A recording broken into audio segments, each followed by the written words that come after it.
And Pope Francis meets with newly appointed bishops from all over the world, including one from the United States like Bishop Jorge Humberto Rodriguez Novello, an auxiliary in the Archdiocese of Denver.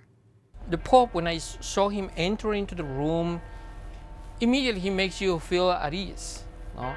So he joked, he said, wow, it looks like we have here Vatican III, not because we were many bishops there. So everybody laughed, and that really made the rest of the meeting very easy. The Mexican-born bishop was appointed by Pope Francis in August 2016. Juliet Linley is EWTN News Nightly's Vatican correspondent. She joins us from Rome. Juliet, you spoke to the bishop. What did the Holy Father tell him and others? The Holy Father was very keen to emphasize that things are not black and white. He really made a point of saying that discernment is so important and cultivating an attitude of listening. As you know, in life, there are so many gray areas, and so he really wanted to get across to these new bishops that there is no formula that you can just repeat. You really need to look at every case individually. Tell us more about the makeup of the group of bishops. Now, just for a sense of context, there are 5,000, more or less, slightly more than that, around the world, 5,000 bishops. And this year, about 125 newly appointed ones. The ones who are here were from North and South America, Australia, the Philippines, and Europe. And they were here for what is affectionately called the Baby Bishop School, and it's the annual training program for freshly appointed bishops.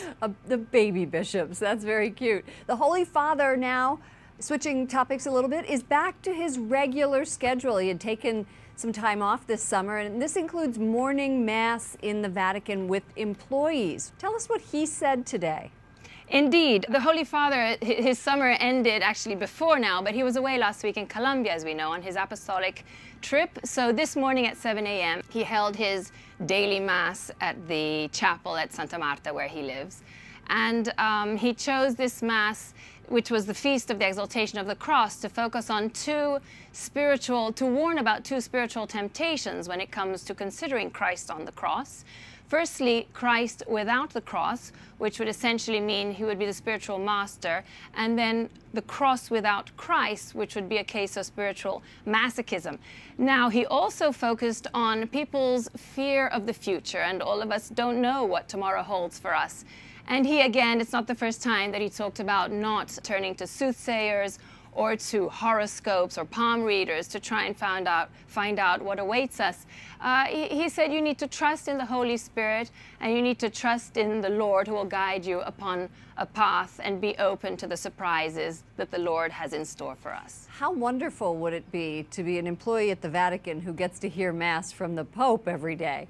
Thank you so much, Juliet Linley. Indeed. Indeed. EWTN News Nightly Vatican correspondent.